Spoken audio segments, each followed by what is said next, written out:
زي بقى ايه ده هوت شوكليت اللي طالع ترند.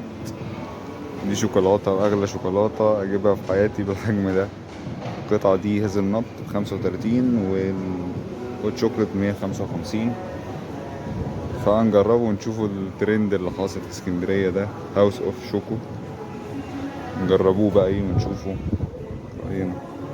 نجربه بقى ونشوفه. مفيش الشوكولاتة اللي على الوش المبشورة دي قالت لي خلصت، فهنجربه كده. شايفه غالي بصراحة، مفيش شوكولاتة مش زي اللي انا شفته في الفيديو والهات والحاجات دي.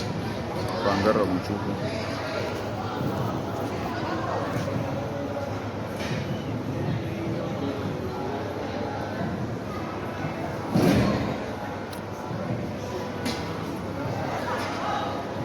طعمه حلو.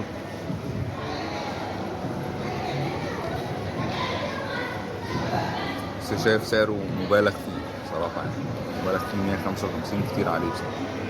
في الشوكولاتة كمان مبشورة، يعني ليه كده يعني؟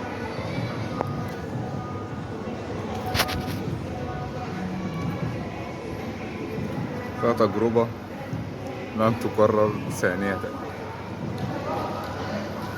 استنوا بقى نجرب الشوكولاتة بقى. نجرب أصغر شوكولاتة في حياتي اللي هي ب35 هيزل نوت شوكولاتة. نجربها. الربع ب550 تقريبا، قليل كده. دي كريسبي شوكليت مش هيزل نوت، غلط معلش. دي هيزل شوكليت، دي كريسبي شوكليت. طعمها حلو. 35.